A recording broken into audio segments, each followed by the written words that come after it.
right, welcome in everybody. Thank you for joining us today, or any day if you're catching the recording of this for Hype Auditor's webinar on whether Threads is something that makes sense for your brand now, later, or never. We're going to give folks a little bit of time to hop into the broadcast. So we're going to hop on to a brief hold. We'll get started about 1 or 2 minutes past the hour, just as people are coming in and out of meetings. But you're in the right place, and we'll be recording this and sharing the live stream link for after this is over, in case you want to share it with colleagues. We'll also probably send out the presentation. So bear with us for about 1 or 2 minutes. It's Friday. Hopefully everybody's got a nice sort of easygoing Friday heading into the weekend. But we'll get started in about 1 minute.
All right, thank you everybody for your patience. We're gonna have people continue to join in today.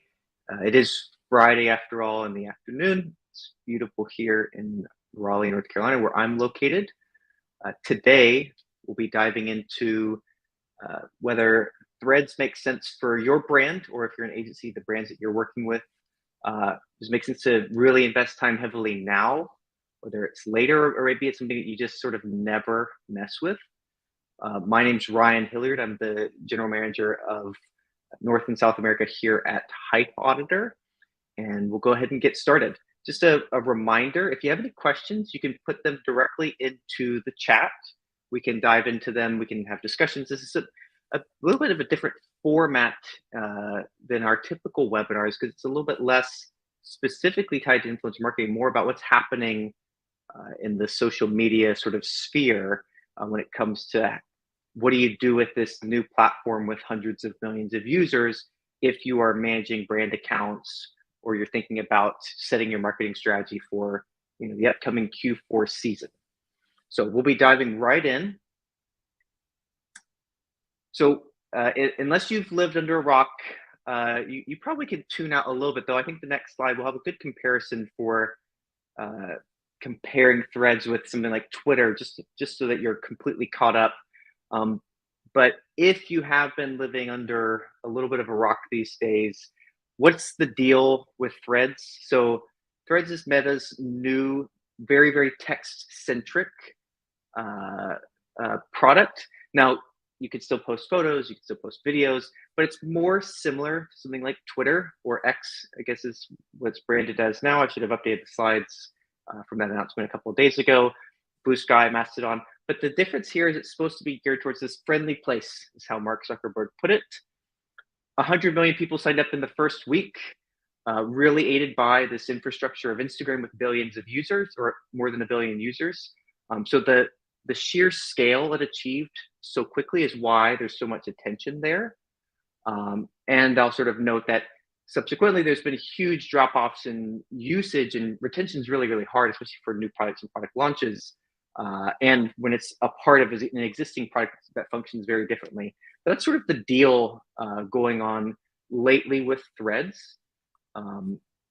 If we were to compare it with Twitter, and I also have Twitter Blue, sort of the premium subscription there, you can see at a high level just some of the main differences. A little bit more characters, a little bit more video, unless you're doing paid Twitter. There's no web app access. I'm sure that will change. There's no direct messaging. I'm sure that will change. There are no ads. Positive that will change, right? That's something that's going to be dependent, or that Meta is going to be dependent on to sort of make this thing work. And it's not available in the EU yet, which is an interesting caveat, and something I think as we dive into some of the data around adoption rates, knowing that there's a subset of 28 or so countries that are just not yet using it because they're going through some of the approval process there, but global adoption nonetheless. That our first sort of comment in here, I just want to make a note of it from Melissa. Love to chat through threads for product brands versus service brands. I think as we dive into this, it'll open up the discussion a little bit more, and I'm happy for this to become more of a back and forth. Obviously, I can share sort of my perspective, and what we try to prepare here is some takeaways. They're super actionable for brands in general. But as we're going through this, if you have more specific questions, we can try to dive into that directly. So I made this slideshow last week, and then Nick from our team, who's great at digging into a lot of the data, basically sent me a lot of new data, so I had to update all the slides. But at this point, Threads has over 118 million users.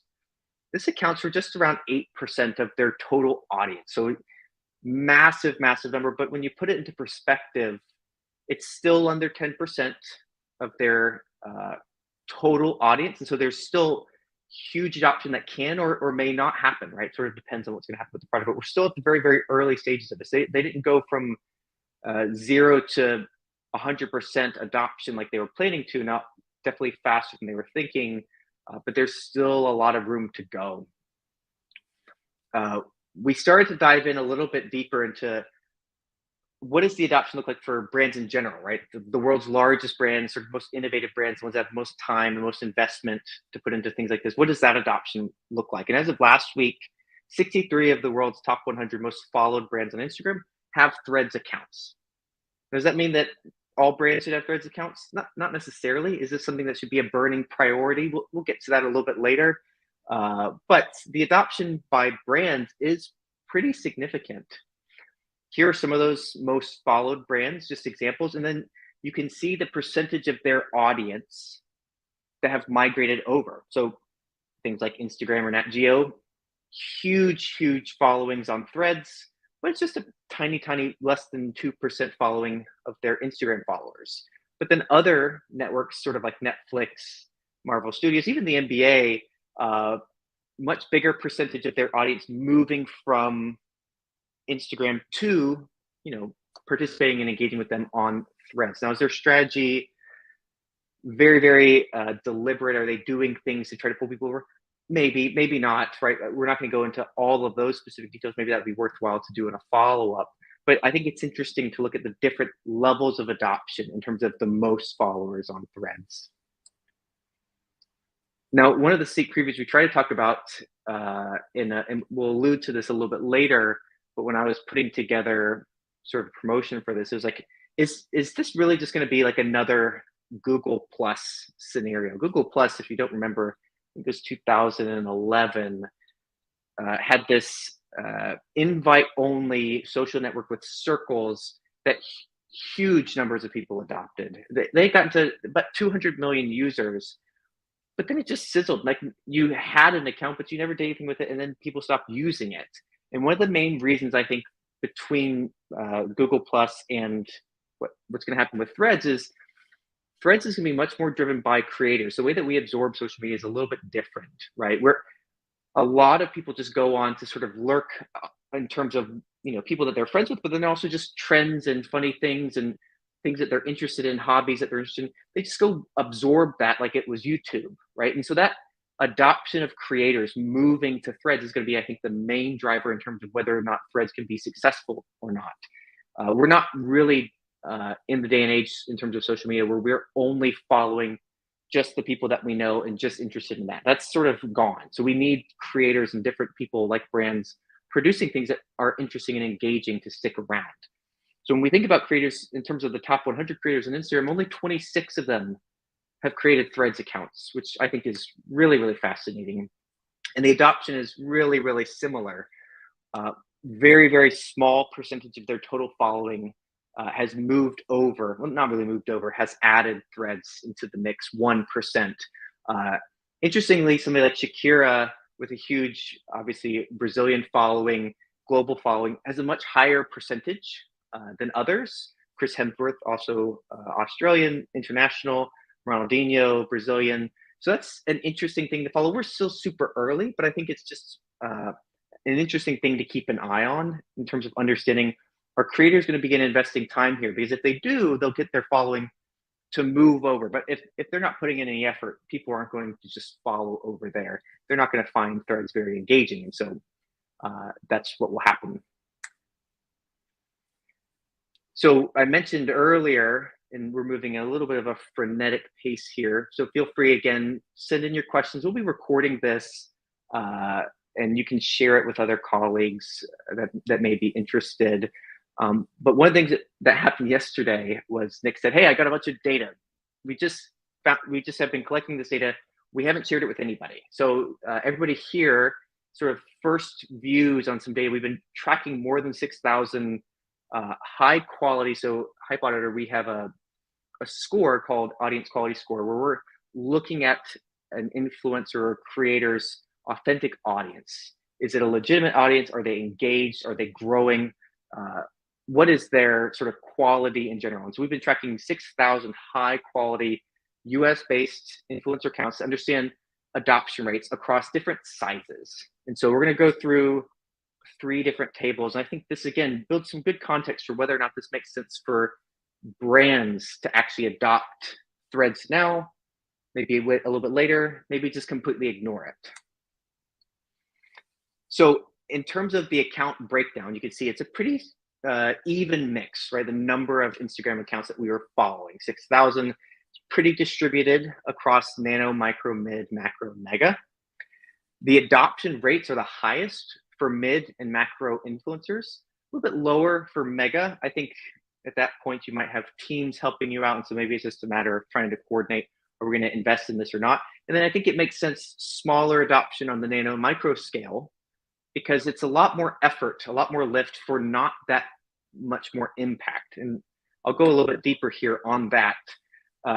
So we looked at those accounts. We averaged up their followers, so the average number of followers for a nano influencer in that list of 1,161. And we looked at what's the average number of Threads followers they have. And it's about 10%. It's 400 people, right?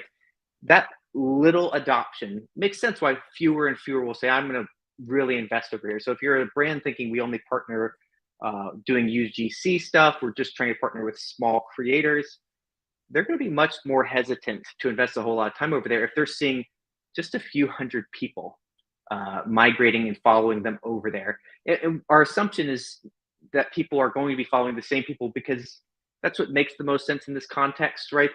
It'd be a little bit strange to not be following somebody on Instagram, but be following them on Threads. We just are sort of assuming here that that's going to be one-to-one. Even mega influencers, people with millions and millions of followers, 5 million on average, only have 160,000 on Threads. So there's a huge disparity. So the number, 118 million people have created accounts, is truly phenomenal. But when you put it into the context of partnerships for brands, it looks a little bit more suspect. Is this a priority when we want to do creator investments? Is this a priority when we want to talk about brand partnerships with individuals? Maybe not. Like, you could get in a little bit early, sure, but you're not going to find a mega creator provide a significant discount because they only have 150,000 Threads followers. They're going to be talking about price and negotiating and leveraging a deal based off of their Instagram following, right? And so there's not going to be deals to be had. And then the last thing, we sort of added up all of the followers. Now, this is not a true one-to-one. Like, there's going to be a lot of duplicates. That's why you see billions of followers, right? But looking at our mega influencers audience, for example, the number of Threads followers is only 3%, right? It's almost 3% across the board. Now, Nano, it's a little bit higher, but in general, it's a really, really small adoption rate on the user's perspective in terms of following the people that they're following from an influencer perspective on Instagram, for example. So this is just, again, really, really good context when you're thinking about, is it a worthwhile investment, right? Because partnering up with a creator on Threads is the easiest way to get in front of a lot of people, right? There's no ads. If your brand has a really, really small following, you're only going to get an even smaller following on Threads. And so putting out organic content is going to result in what you think it's going to result in, like very, very little. And so if you're thinking about how can we get the most out of this, even here, you have to just give it a little bit of a side glance. Does this make sense in terms of a time perspective? Now, we're getting a couple notes in here. Melissa, again, I think when we had just transitioned from the last slide, interesting that a lot of the male creators have the highest migration following. I think it might be more international. That seemed to be, if you're very, very global in terms of a recognized movie star or a sports person or a performer, that's what my sort of gut was, but I think that's an interesting observation. Let's see here. That's what we are seeing is the same people follow us on Instagram, follow us on Threads. Yeah, redundancy in content is, I think, what this is all going to end up boiling down to, right? We're still early. We're just a couple of weeks into Threads becoming this thing, and they released the product early, so it's got missing features and functionality that they probably are going to plan that will be really, really impactful. But right now, at its basic level, we're just talking to the same people over here and we're talking to over there. What's the point, right? And so one thing that you might want to keep in mind is, do we run potential risk of losing people because we're not on Threads, but our competitors are, and our competitors are able to connect with them, and they begin to migrate from following us on Instagram to following competitive brands? That could be something where maybe just being there is valuable, but how much effort you put into unique content if I'm talking to the same people that are already seeing my content on Instagram? I think that's a really, really valid point. So when does it make sense for Threads to be a priority for your brand? One of the things that I was talking with the team about when we were putting together was we should make sort of a practical guide, like a map. So we built a decision tree for you to know, does it make sense to really push here? Now, I'm going to caveat this with, if you have a early adopter C-suite person, a founder or a CEO or CMO, you might go through this decision tree. You're going to have to adopt this anyway, because they're just going to want to. And so, but I think it's still good context. It's a good reminder as you're going through this. Is it too early to think about this? Are we putting our eggs in this basket, or should we wait and see, or should we just ignore this thing altogether? So the first and great observation from Punta Cana or Punta Pacifica Realty, do you regularly post content on Instagram? If you're not posting organic content on Instagram, no, don't think about Threads at all. You need to get more consistent with your social media strategy on Instagram.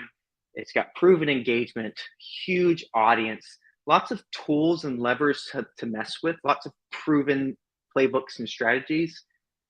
Threads is not going to help you if you have nothing here, right? We've sort of reiterated this over and over and over again. Your audience on Threads will be the same audience, but only 10% of them on Instagram. So if you're doing nothing on Instagram, you can get even less value out of Threads. So let's say, yes, I've got a tremendous organic strategy. I post 3 things every single day: videos, photos, we do stories. Like, this is great. We're always producing content. The next question is that content engaging? Does your audience seem to care? Is it the case where, hey, we're putting out a lot of stuff, but like we get very few impressions, very few views, no shares, no likes, no comments, except for the people that work here? If your audience is not engaged, no, you should not be thinking about Threads. You should be thinking about, how do I drive more engagement on my Instagram content? Because what we're talking about is really a significant investment in time here. So yes, let's say I do have an engaged audience. I put content out. We have good engagement rate. We have good partnerships that also drive good engagement rate. If you're a direct-to-consumer brand, maybe some of your retail partners are also putting out content about stuff that you're selling in their stores. If all that's happening, that's great, right? Does that immediately mean you should go ahead and do Threads? Not necessarily. This is when it becomes a little bit of a time and a priorities perspective. are you prepared to spend 2 to 3 hours on Threads, investing in posting, responding, analyzing, looking at other accounts, seeing what's going on? What seems to work here? Because if you're not going to invest any time or go in knowing I have to invest a lot of time into this, then really you just shouldn't do it, because it is going to be a significant time investment if you want to see any results. This is not a channel like Pinterest was in 2010 or maybe 2011, where just being there was so unique. People were just sharing things everywhere. This is part of Meta's ecosystem. It's very derivative of Instagram. And so just being there isn't going to produce anything. You've got to really figure out, how do I make this channel work? And if you're a marketer, I've been a marketer for almost 15 years. One thing I probably don't have is 2 to 3 extra hours, right? You're gonna have to drop something to pick this up. And so you need to decide, does it make sense to do? But let's say you do. Hey, I've got 2 to 3 hours. We just hired somebody that we can really, really put in charge of this. They're great. They've got a great sort of acumen for adopting social media. Before you go there, you need to ask yourself, is everything else good though? Is Instagram humming along as well as it could be? Is TikTok humming along as well as it could be? We feel really, really good. There's no low hanging fruit. Obviously, everything can be optimized forever. But are there any things that are obvious that you want to do? If it's the case that not everything is optimized, if you're missing low hanging fruit, no, you shouldn't move to Threads. Again, you should go into Threads knowing at the outset it's going to perform fractionally compared to Instagram. So time to value is like the number one priority. And if there are other things that you know you could make better, you should make them better. Now, again, I'll allude to this. If you got an early adopter CMO, they're probably say, it's not that much time. Yeah, let's just do that and that, right? We just want to do both, but just be real with it.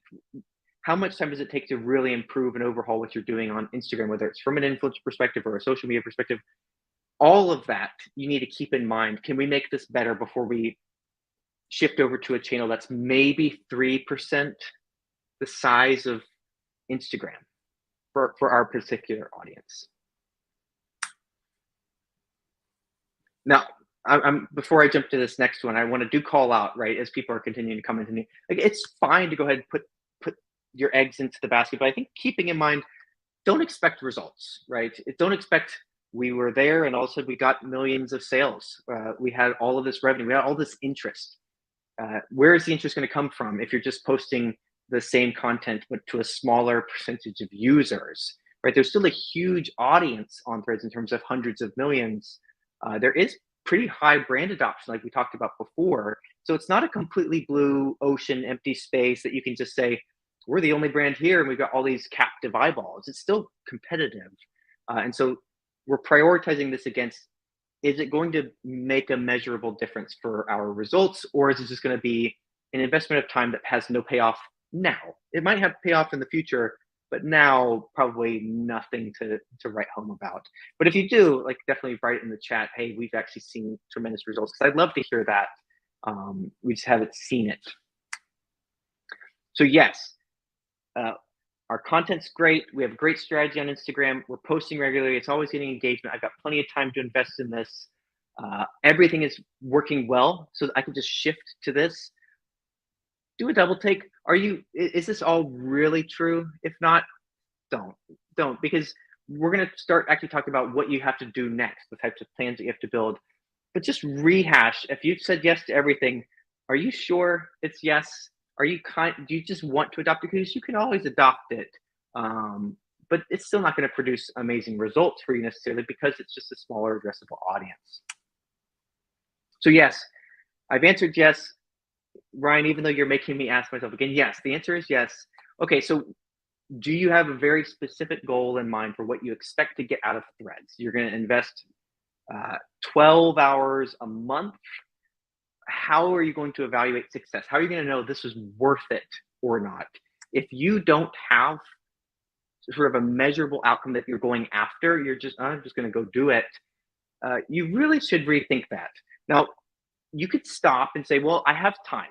I would say invest 10 hours in 1 week, come up with a really strategic game plan and evaluation system. Here's how we know if we're making any traction here.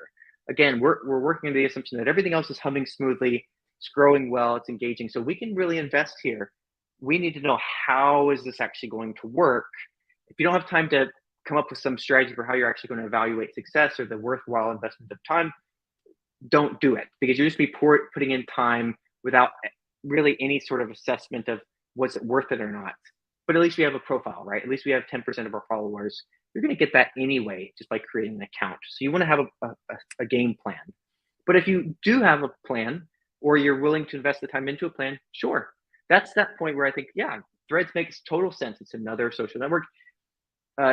Contrary to the point maybe I was even underlining earlier, there is value in speaking to your audience through two different sort of bullhorns, two different contexts, two different places, right? There's value in that frequency in driving more customer retention.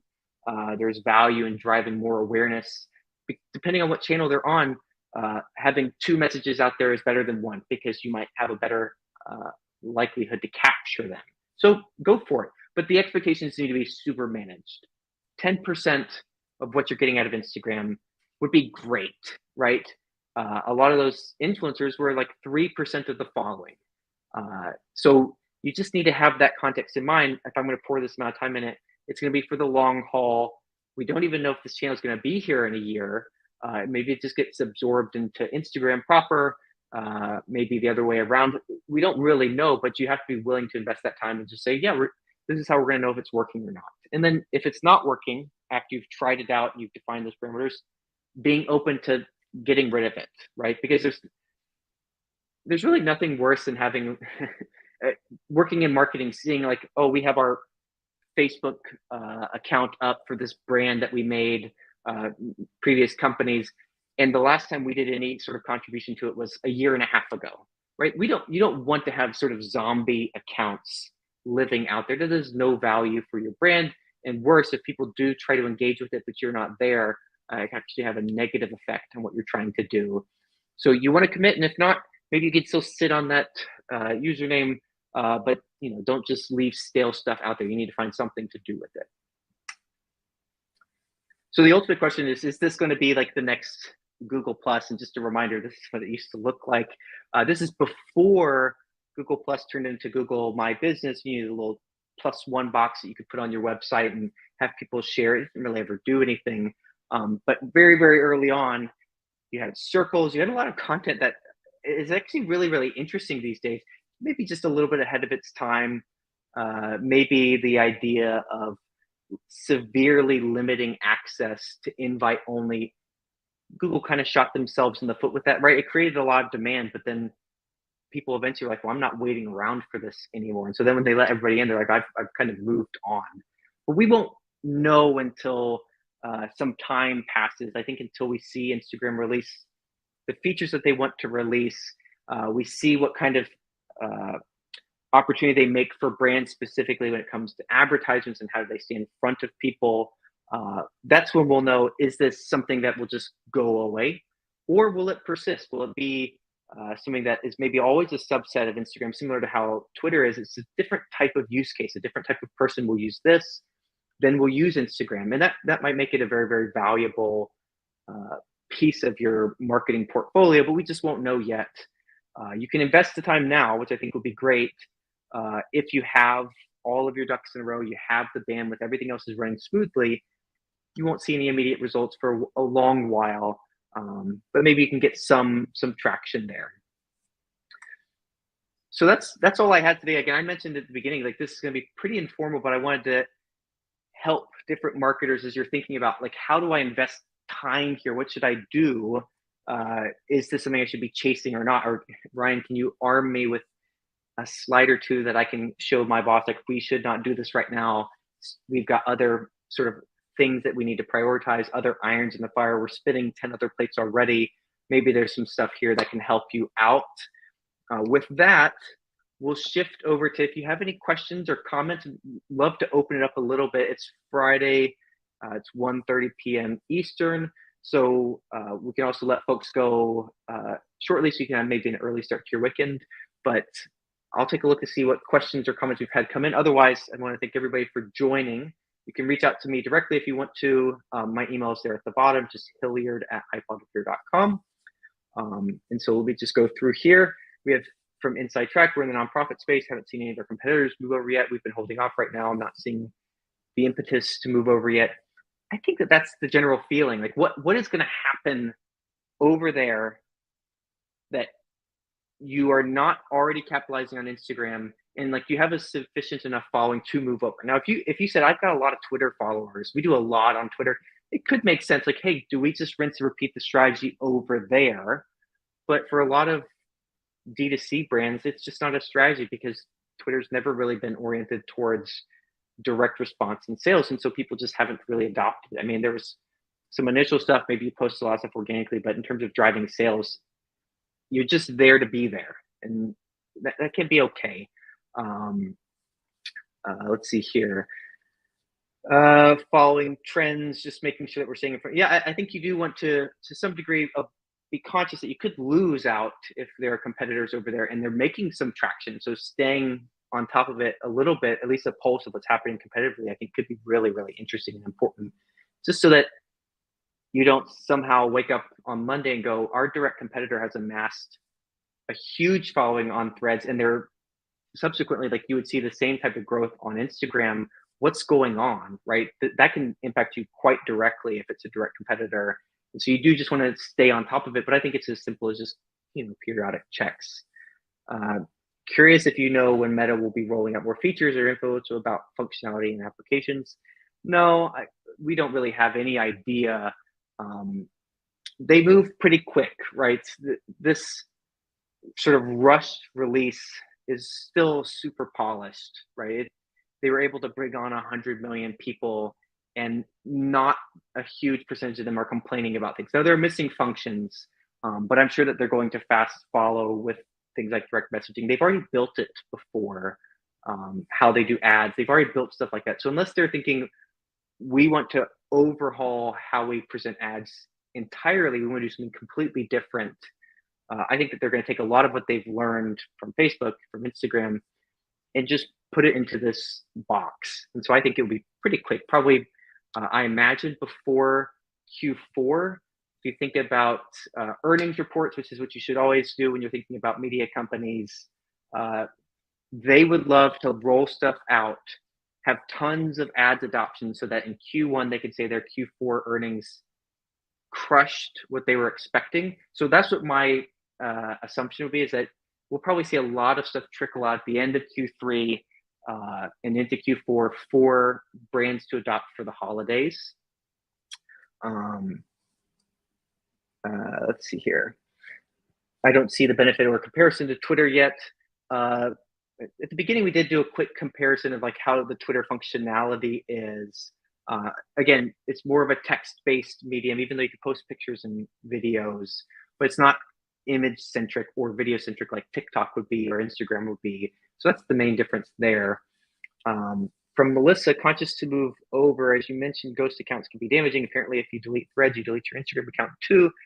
Perhaps there'll be a lot of ghost accounts on Threads. So one distinction there, we'll put out some content. You can actually sort of like pull down your Threads account without deleting Instagram, and they're going to break out that functionality. The plan is eventually, at least that's what they said, was we will eventually make it so that it's sort of its independent sign-up system. Now, the downside to that is there's a whole lot more adoption because it is tied to the Instagram ecosystem. If it wasn't, it would be so much harder to go download it, create an account, do everything independently. I guess you could sign in with Facebook or whatnot, but it would just be a huge hurdle. And so that's probably the primary reason why they had such rapid adoption. But they're going to build that stuff out. And I do think you will want to be wary as a brand of like, do I just leave stuff and I never address it? But I have people asking me questions years later and I never respond to them. From Melissa, the last question that we have, and then we can end today.